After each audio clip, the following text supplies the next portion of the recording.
Hello, everybody. Hope everybody's doing okay. Um,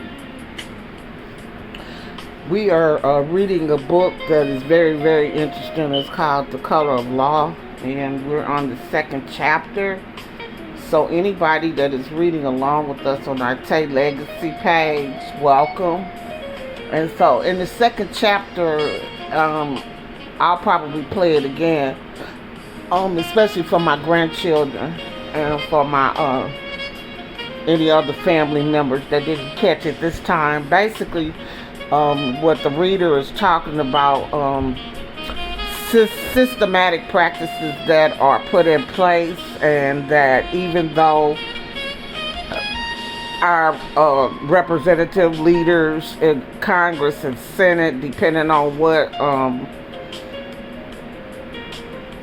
a group you're with, the Republicans or the Democrats or independent, liberal, whatever the titles. I don't really get into titles. I kind of look at the individual that I'm looking at and considering that I'm a vote for. Basically, listen to how they talk and what they talk about. But the gist of this chapter is that even though we may vote, and I hate to say this because I don't want to discourage anybody from their political right, especially now since we're in a time where that right is being challenged and is at risk, because a lot of people before us did really put their life on the line so that we could have the right to do so. And that's important, I guess, as a whole for a certain group of people to exercise that right. But okay, we're gonna talk about my thought process now. Our reader, she kind of broke down and gave you a little bit of her monologue of what she thought of that chapter, and I kind of agree with that to an extent, because even though you may vote and we may have our representatives that are up there in the House of Representatives put certain laws or rulings or amendments or proposals, what have you, in place, if other people come in behind them, they just repeal them. And that's exactly what she was saying, and that's true. Right now we're looking at that in real time. Representative Congressman John Lewis, he fought his whole life for us to have certain rights as far as the John Lewis voting rights acts and laws put into place. But your president is dismantling and tearing that down one by one. So the gist of it is, it's like a vicious cycle. You have people like Jasmine Crockett, Justin, and a lot of those other young leaders that are full of fire and ready to stand toe to toe and fight the leftists. That's what I call the Republican, the leftists.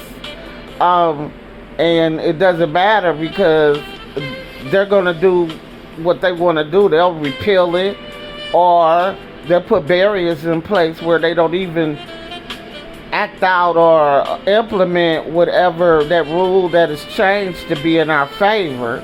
So it's just like a vicious cycle, and basically that's what the second chapter, Law of Color, that's what she really was saying in that chapter. I mean, this oppression and systematic racism has been going on forever. The only difference is now, the people before the Trump administration, they were clever enough to keep it hidden.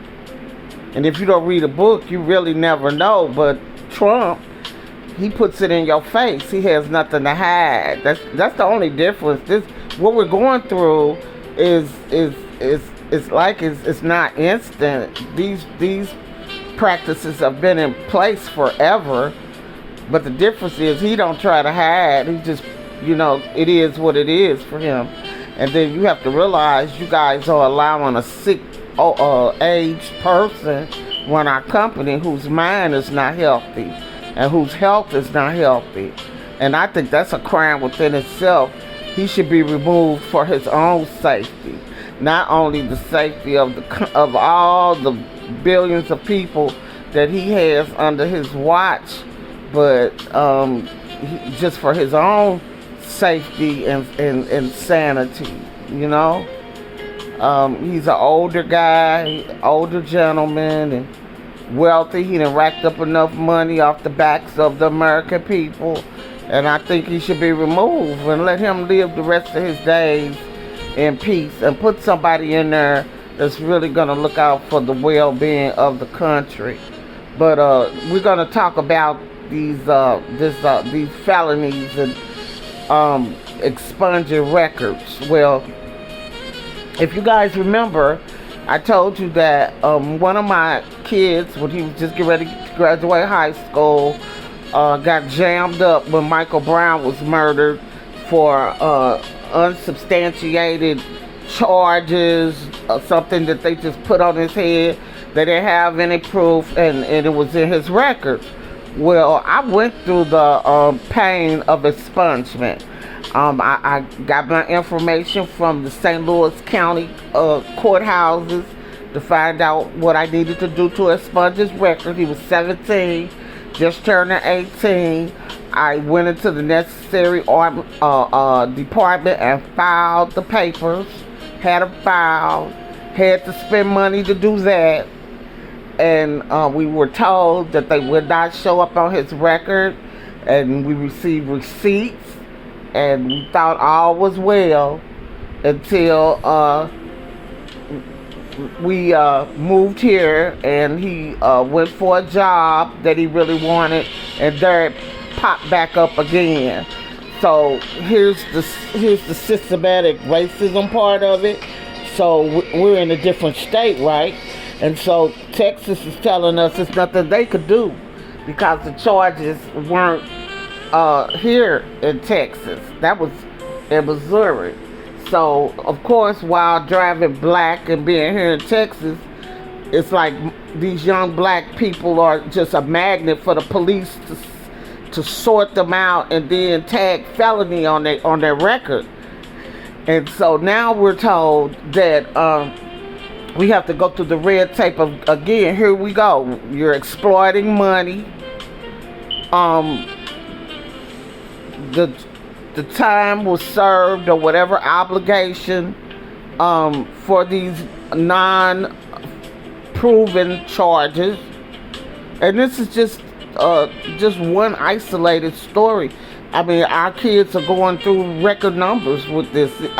If you took a poll and you compared black kids and Latino children to the number of white children with the same age with felonies on their records, I'm willing to bet that the number will be greater on the African American and Latino children's side than on white kids, because this system is designed, even though if white children are monsters, and even if they do heinous crimes, they still are patted on their little wrists, and they do not tarnish their record. So I don't think this expungement, that doesn't work, because they could tell you it's expunged, but then when you try to go for an important job, then it pops up. It comes out of nowhere.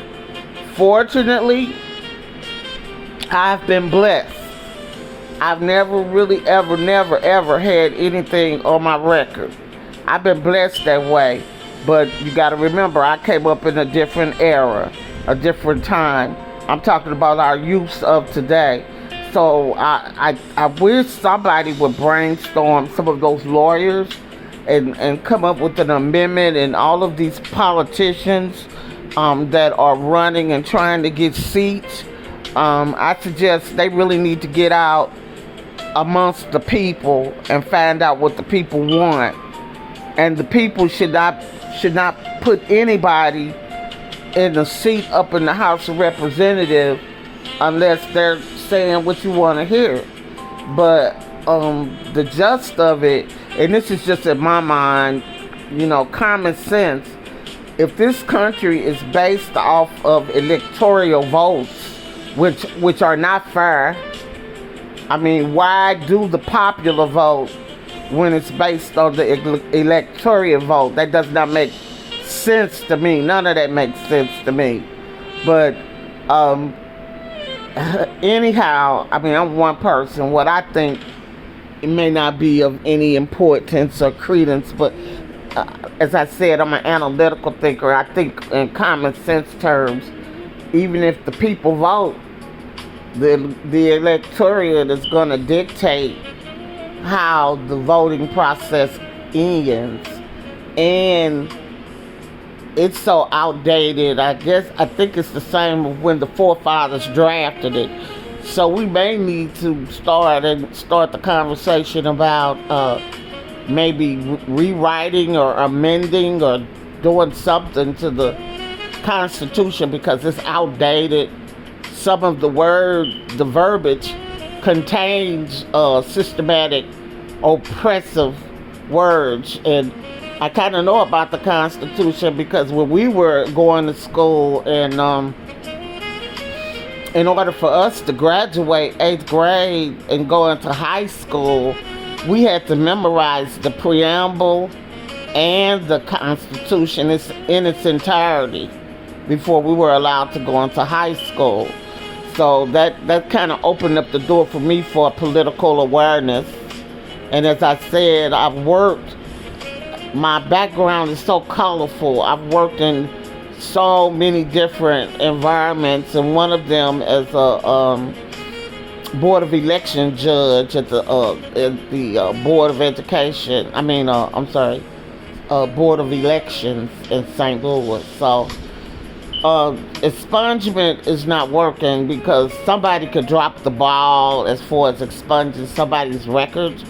We shouldn't have to pay for that, especially if that person has served their time. And from what I understand, the Dallas courts suck as far as they've had their inmates' files compromised. They've had some issues with those courts where files have been compromised. So I don't know. There are a lot of matters at hand, but that is something that really needs to be looked at so that our young people can really have a future. I'm not negating the fact if they really did a crime, that they don't be punished. But what kind of example are you setting when you're letting people like Elon Musk and them little young geeks that he had going to our information of the Treasury Department? That's the biggest crime you could ever commit, and none of them received a charge of felony on their record. Something to think about. All right, guys. So I'm kicking back, relaxing. We're getting ready to kick back and enjoy dinner and a movie on Fanbase. If any of you guys are not familiar with Fanbase is a platform that is founded by Isaac Hayes III, and I'm a member on that platform. So we're gonna kick back. We're getting into Avon Fitness, and through Avon Fitness, not only do they have awesome products, they also have a fitness program that is spectacular. And I am a natural born cook with Southern roots, so you'll see my dishes posted of meals that I've prepared. So if you can, come join us on Fanbase and be a part of. It's a laid back, chill environment. I love it because it's not like TikTok, because anybody that's on TikTok, their brain is getting cooked. All right, guys, I love you all. Peace.